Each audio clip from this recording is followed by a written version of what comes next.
우리가 성경에 등장하는 여러 믿음의 영웅들, 창세기를 통해서 보고 있습니다. 아브라함과 이삭과 야곱과 요셉, 그들의 모습에 우리의 마음이 가는 것은 그처럼 어려운 역경 속에서도 그들이 굴하지 아니해요. 포기하지 아니해요. 우리의 마음이 그들의 모습을 통하여 동하는 것은 그들에게도 인생의 영혼의 캄캄한 밤이 있었다. 그 같은 캄캄한 밤에 그들이 자포자기하지 아니하고 끝까지 믿음으로 지켜 일어섰으니 그 모습을 바라보면서도 우리도 그와 같은 모습으로 살아야지. 특별히 캄캄한 이 끝이 없을 것 같은 어두운 터널을 통과할 때 소망을 놓지 아니하고 나아가는 그 같은 모습으로 살아야지 하는 마음을 갖게 하기 때문인 것입니다. 요셉은 꿈의 사람이요 비전의 사람이었어요. 그러기에 흔들리지 아니했습니다. 어떠한 역경이 닥쳐오더라도 그가 최선을 다했어요. 신실하게 살았죠. 친위대장 보디발이 자신의 가산을 완전히 다 맡기지 않아요. 먹는 것 이외에, 자신의 식탁 외의 것 이외에는 모든 것을 맡겼더라. 그렇게 신실한 모습으로 또한 성실한 모습으로 맡겨준 일을 감당하는 이 요셉의 모습, 그는 감옥에 갇혀 있을 때에도 그 신실한 모습이 변함이 없었어요. 어떠한 어려움 속에 있어도 변함이 없는 그 신실함과 성실함, 여러분, 우리가 가져야 할 믿음의 사람의 자세요 모습인 것인데, 이와 같은 모습으로 끝내 주의 복을 받으시는 여러분 되시기를 주님의 이름으로 축복합니다. 그러니 친위대장 이 보디발은 요셉으로 하여금 그 감옥의 전 죄수들을 관리하고 돌보는 일까지도 맡겼으니, 여러분, 그가 죄수인지 아니면 간수인지 알 수 없을 정도로 그와 같은 모습으로 어려운 때를 이겨나갑니다. 자, 성도 여러분, 우리 옛 속담에 그런 말이 있어요. 집에서 새는 바가지 바깥에서도 샌다. 여기에서 이 쓸모없는 사람은 어느 곳에서든지 쓸모없는 사람이에요. 여기에서 쓸모있는 사람은 어느 곳에서든지 참 유용하게 쓸모있는 사람이 된다, 그런 뜻 아니겠습니까? 어디 가나 그 인품과 성품으로 인하여 성공을 이루어내기 때문에 그 같은 속담이 나왔겠죠. 자, 요셉은 어떤 상황에서도 이 변함없는 신실함, 성실함으로 인정을 받을 수 있었는데요, 그처럼 주어진 일에 아주 근면하게 성실하게 일을 감당하는 모습으로 인정을 받았습니다. 두 가지로 볼 수 있어요. 하나는 성품이요, 두 번째는 일을 이루는 능력입니다. 우리의 마음에 늘 담아야 할 것, 첫째는 성품이요, 또 하나는 일을 이루는 능력. 이 성품과 능력으로 똑바로 설 때에 하나님께서 그 인생을 들어 사용하시는 것입니다. 이 두 가지를 마음에 담고 오늘도 기도할 때에 성령께서 여러분의 마음을 변화시키시고 또한 위로부터 주시는 지혜로 맡겨주신 귀한 일들을 넉넉히 감당하시기를 주님의 이름으로 축원합니다. 자, 오늘 성경 본문에도 그의 신실한 인품이 배어져 나오고 있는데요, 이 죄수를 향한 그의 따뜻한 배려가 아주 돋보이죠. 6절과 7절 말씀인데요, 우리 같이 읽도록 하겠습니다. 시작. 아침에 요셉이 들어가 보니 그들에게 근심의 빛이 있는지라. 요셉이 그 주인의 집에 자기와 함께 갇힌 바로의 신하들에게 묻되, 어찌하여 오늘 당신들의 얼굴에 근심의 빛이 있나이까? 여러분, 생각해 보십시오. 요셉의 상황이 누구를 배려하고 돌보고 그 같은 상황에 있지 아니에요. 자신을 돌보기도 참 쉽지 않은 상황 가운데 있습니다. 자신도 죄수여 갇혀있는 신세인데 그는 이 자신의 관심의 범주가 자신의 울타리를 넘어서서 남에게까지 미치고 그들을 염려하고 배려하는 모습을 갖고 있으니 역시 요셉인 것이에요. 보통 사람들은 나라고 하는 울타리를 넘어서기가 쉽지 않습니다. 특별히 어떠한 때 그렇습니까? 어려움에 봉착했을 때. 내가 어려움에 처했을 때 나 한 사람 추스르기도 바쁜데 하물며 남까지라니, 뭐 이런 생각을 갖게 되는 것이 보통 범인들의 모습이에요. 그런데 요셉은 그러지 아니합니다. 그 어려운 상황에 있으면서도 누군가 남을 향하여 내가 도울 수 있는 것이 무엇이 있을까, 이와 같은 모습을 가지고 있으니 여러분, 하나님께서 그를 어여삐 여기시지 않으실 수가 없어요. 이와 같은 모습을 가지고 자신에게 주어진 이 소임인 추수를 관리하는 일을 성실히 감당하는 이 신실하고 따뜻한 인품이 그의 모습을 통해서 나타납니다. 그러니 그 감옥 안에 있는 죄수들이 요셉을 좋아하지 않을래야 좋아하지 않을 수가 없어요. 여러분들이 바로 그와 같은 축복의 통로가 되시기를 주님의 이름으로 축복합니다. 저 바로의 관원장이 근심했던 이유, 그들의 얼굴의 표정이 근심이 있었던 이유에 대해서 그러니 요셉에게 말을 하지 않아요? 꿈을 꾸었는데 해석이 되지를 않는 거예요. 당시 애굽에서는 이 꿈과 해석이 아주 중요했어요. 꿈과 해석이 중요할 수밖에 없는 것은 꿈은 신이 주시는 것이다. 계시의 방편으로 주는 것이다. 오늘날에도 우리가 때로 신령한 꿈을 꾸지 않습니까?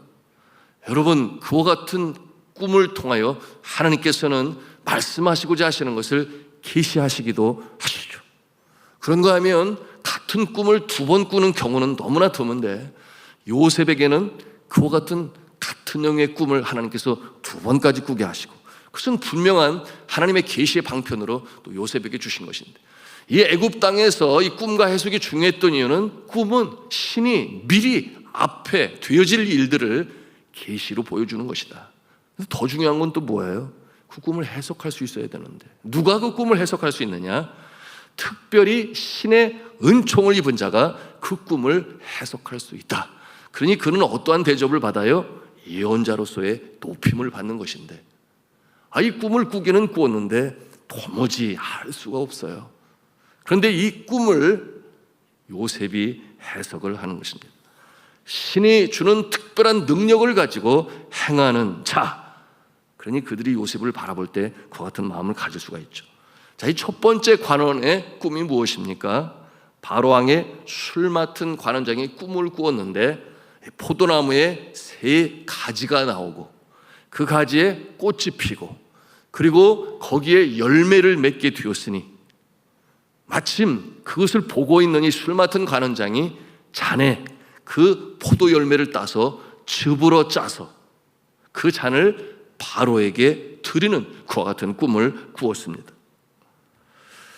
요셉이 그 꿈을 듣고 즉시로 해석을 하지 않습니까? 당신은 사흘 안에 곧 복직하게 될 것입니다. 여러분, 그 3가지를 그 날수로 해석을 한 요셉의 모습이에요.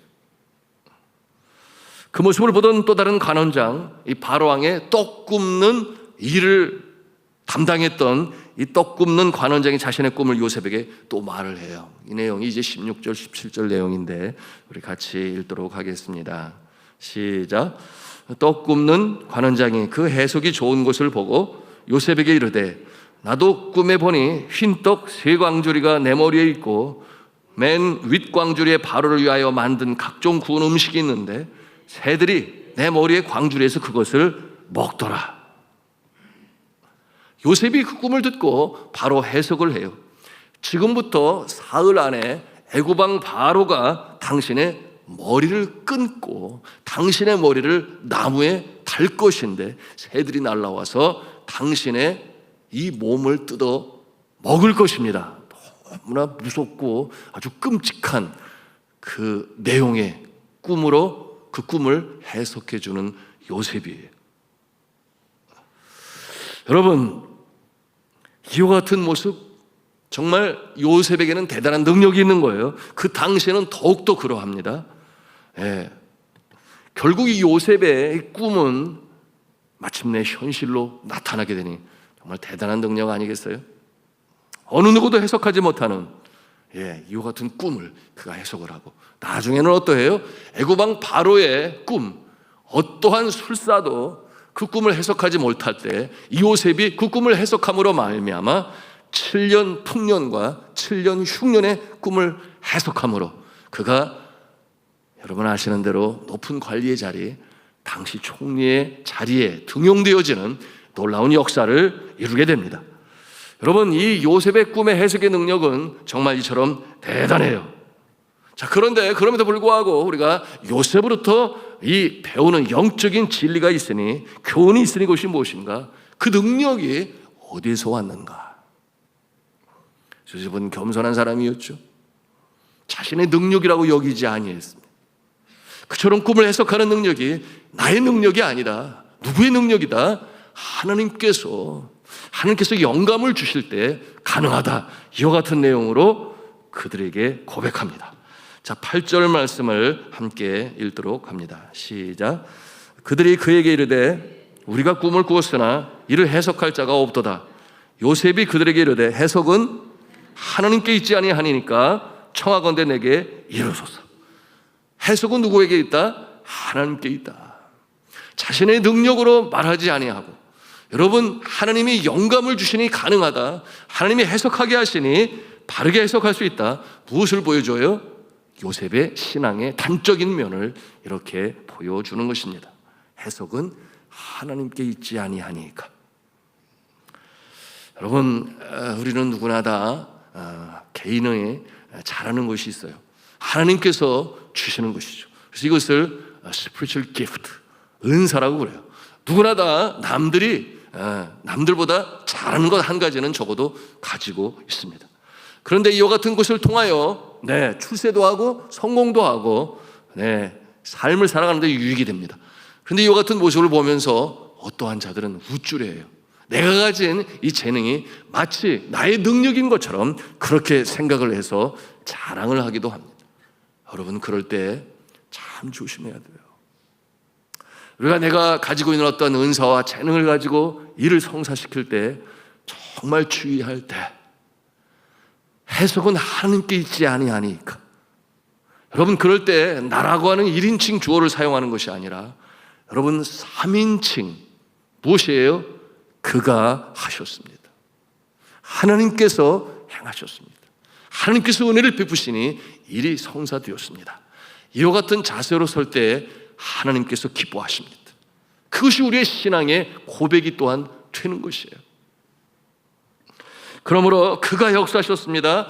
하나님께서 역사하셔서 일이 성사되었습니다. 잠언 16장 9절에 뭐라고 말을 해요?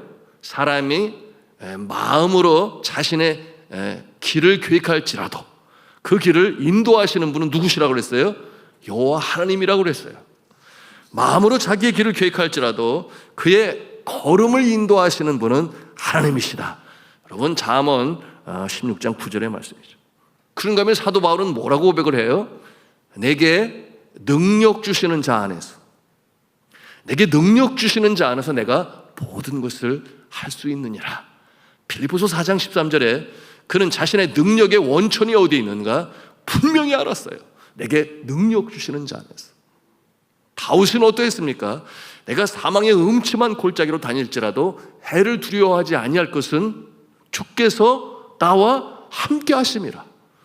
주께서 나와 함께 하시기 때문에, 주의 지팡이와 막대기가 나를 안위하시기 때문에 내가 사망의 음침한 골짜기로 다닐지라도. 여러분, 사망의 음침한 골짜기로 들어가고 싶은 사람은 한 사람도 없어요. 어느 날 보니 내가 그 가운데 처해 있음을 보고 놀라고 두려워하고 당황하지만, 그러나 내가 이 사망의 음침한 골짜기에서도 두려워하지 아니할 것은 주께서 나와 함께 하심이라. 여러분, 그 믿음으로 말미암아 그는 이 곰의 발톱에서, 사자의 이빨에서, 아비의 양들을 지키는 사투에서 승리할 수 있었던 것입니다. 바로 이 모습이 요셉의 모습이죠. 우리가 참으로 배워야 할 신앙인의 자세인 것입니다. 하나님께서 요셉을 사랑하시죠. 그를 사용하세요. 어여삐 여기시죠. 주님의 영광을 그를 통하여 나타내십니다. 우리도 그래야 되겠습니다. 일이 잘 될 때 고백할 수 있어야 돼요. 주께서 역사하셨습니다. 주님의 은혜로 일이 성사가 되었습니다. 그렇습니다. 내가 아니라 주님만을 높이시는 여러분이 되시기를 주님의 이름으로 축복합니다. 그런데 요셉이 모든 일에 완벽했는가? 그러지는 못해요. 그도 연약한 인간이죠. 네. 그가 믿음에서 하나님의 인정을 받았다고 한다면, 그러나 그의 인간관에 있어서는, 사람을 생각하는 인간관에 있어서는 그가 믿음에서 오히려 부족한 모습이 여전히 있어요. 그냥 하나님께서 그를 그렇게 감옥에 오랫동안 2년이라는 세월 속에 놓아두시는 거죠. 어제 나누었어요. 하나님의 훈련의 손길이 감옥 가운데 함께 하신다. 여러분, 그가 하나님께서 능력을 주셔서 꿈을 해석하는 놀라운 역사를 이뤘지만, 그러나 여전히 상황을 타개해 나가는 과정에서는 여전히 요셉은 사람을 의지하고 사람을 기대하는 그와 같은 모습을 우리가 보는 것이에요. 여러분, 자라나는 환경이 그랬죠. 그와 같은 상황 속에서 컸어요. 그가 아비의 사랑을 독차지했습니다. 그래서 당시에 귀족들, 왕족들이나 입는 채색 옷을 입었으니 형들이 그 모습을 바라볼 때 기분이 어떠했겠어요? 하여튼 우리 자녀들 가운데 이렇게 편애하는 모습은 좋은 것이 아니죠. 여러분, 그와 같은 모습으로 자랐습니다. 애굽의 노예로 팔려왔을 때는 누구의 은총을 입었는가? 친위대장 보디발의 은혜를 입었더라. 사람의 은혜를 입어요. 그런데 그 뒷배경에 하나님의 계심을 그가 볼 수 있어야 되는데, 처음에는 아버지, 그런가 하면은 라헬 어머니, 또 그런가 하면은 친위대장 보디발의 은총을 입어 그처럼 일이 잘 돼가는 모습을 바라보면서, 여러분, 그것이 그의 인간관이 되었는지 모르겠습니다. 그러나 정말 요셉을 위하고 사랑하고 인생을 인도하시는 분은 누구다? 하나님 아버지시다.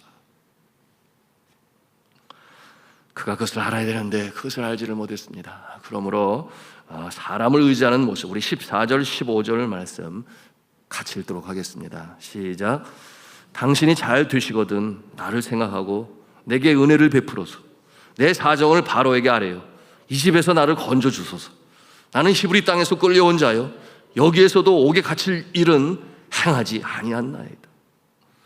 당신이 잘 되시거든 나를 생각하고 이 옥에서 나를 좀 건져내 주시옵소서.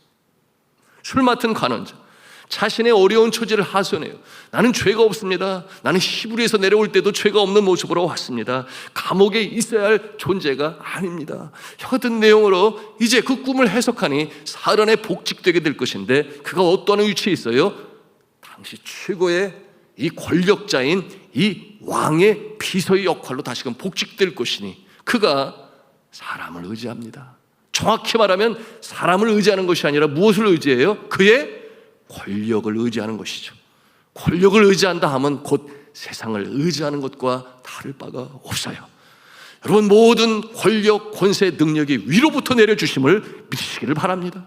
사람을 세우는 것도 마찬가지예요. 하나님께서 하시는 것입니다. 선교제도 그와 같은 일들이 가끔 있는데, 어떠한 선교사님은 높은 관리들이랑 이렇게 친해가지고 헬리콥터를 타고 다니면서 골프를 쳐요.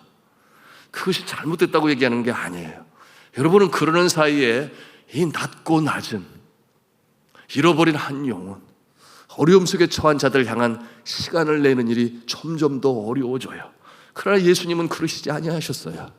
오히려 세리들과 창기들과 죄인들과 배고픈 자들과 삶의 이 고단함으로 인하여 지쳐 있는 이들에게 친구가 되어주시고 그들과 함께 먹으시고 그들을 먹이시고 또한 위로하시고 치유하시며 사셨던 것. 여러분, 이와 같은 일들은 선교사는, 특별히 어려운 나라에서는 한국에서 왔다고 하는 그 자체가 코리안 드림을 꿈꾸고 있기 때문에 그와 같은 계기들이 자꾸 오죠. 저 안에도 마찬가지죠. 학교를 세우고 학생들이 550여 명이 넘어가고 거기에 뭐 초등학교, 유치원, 나중에 초급대학까지 이렇게 설립이 되니까 교육 관계자들과 함께 만나자고 하는 요청과 제안들이 왜 없겠어요? 소위 티파티라고 해서 같이 친해지게 되다 보면 그들은 똑같아요. 공생공사, 서로 도우며 살아갑시다. 정치적인 제스처를 취하게 되고, 여러분, 그와 같은 모습을 통해서 또 일을 잘 봐주고, 여러분, 세상이 바로 그와 같은 이 원리를 가지고 움직여지는 면이 얼마나 많아요. 그런데 사역을 감당하면서 그와 같은 일까지 함께 하려고 하니 앞에서 말씀을 드린 것처럼 내 사역 일도 너무나 바쁘고 참 시간 내기도 어려운데 거기까지 이런 생각이 들어서 그렇게 신경을 쓰지 않는. 그런데 세상은 세상이요, 공짜가 없어요. 여러분, 그처럼 헬리콥터를 타고 골프를 치러 다니고 여러 가지 많은 일들도 참 편하게 일이 척척 진행이 되는 그와 같은 모습 뒤에 선거철이 되기만 하면 선거 자금을 대줘야 돼요. 그들이 요구를 하는 거예요. 내가 당신을 도우니 당신도 나를 도와야 되는 것 아니냐. 우리가 보내는 이 선교 헌금이 그 나라의 정치인들 위해서 선거 자금으로 쓰이는 것 바라는 사람 아무도 없을 거예요. 그것이 세상인 것입니다. 여러분, 이 요셉이 의지한 이 술 맡은 관원, 그가 그래서 요셉을 잘 기억하고 그를 도와줍니까? 여러분, 마지막 절 23절 말씀을 우리 같이 읽도록 하겠습니다. 시작. 술 맡은 관원장이 요셉을 기억하지 못하고 그를 잊었더라. 그처럼 간청을 하고 꿈까지 해몽을 해서 그의 앞길이 어떻게 될 것인지 미리를 알려주었지만, 그러나 정작 술 맡은 관원은 그를, 요셉을 잊었더라. 그 결과입니다. 뿐만입니까? 하나님께서 그 부족한 부분을 변화시키기 위하여 그를 2년이나 더 그 감옥에서 있게 합니다. 하나님의 손길은 너무나 분명하죠. 사랑하시기 때문에. 사람이 감당할 시험밖에 너에게 당한 것이 없나니 하나님이 미쁘사 너희가 감당치 못할 시험 당함을 허락지 아니하시고 시험 당할 점에 또한 피할 길을 내사 너희로 능히 감당케 하시느니라. 믿음의 사람에게 하나님께서 오랫동안 어려움 속에 거하게 하시는 것은 거기에서 절망하고 좌절하고 주저앉아라 그런 뜻이 아니잖아요. 그 같은 과정을 통하여 견딜만 하니까 누구에게, 기도하는 자에게 그 같은 과정을 통하여 새롭게 하시는 역사가 있음을 오늘 성경을 통해서 여기저기 너무나 많이 발견합니다. 오늘 요셉의 모습을 통해서도 그 모습을 보는데요. 여러분, 41장 1절 말씀을 한번 보십시오. 뭐라고 그랬어요? 같이 읽습니다. 시작. 만 2년 후에 바로가 꿈을 꾼즉 자기가 나일 강가에 서 있는데, 만 2년 후라고 그랬어요. 2년 동안 감옥에 갇혀 있는 요셉의 모습을 우리가 상상해 볼 수 있는 것입니다. 그를 훈련시키시는 하나님의 손길. 자, 이 말씀을 맺으면서 오늘 배운 것, 영적인 교훈. 첫째, 신실하고 성실한 모습으로 살아가야 된다. 그런가 하면 두 번째, 나를 내세우지 말고 하나님께만 영광을 올릴 수 있어야 한다. 세 번째는 무엇이에요? 사람을 의지하는 것이 아니라 모든 생사오복의 주관자가 되시는 하나님을 의지하여, 전적으로 의지하여 그 앞에 간절히 간구하고 그의 은총을 사모하며 사람을 통해서도 복을 주시는 하나님의 손길이 있음을 기억하면서 우리의 초점이 내가 받은 것으로 준 그것으로 인하여 기뻐하고 감사하지만 그것을 주신 분, 그 상황을 이루신 분을 기억하면서 하나님 아버지께 감사하며 의지하며 또한 그에게 영광을 올리는 그와 같은 삶으로 승리하시기를 주님의 이름으로 축원합니다.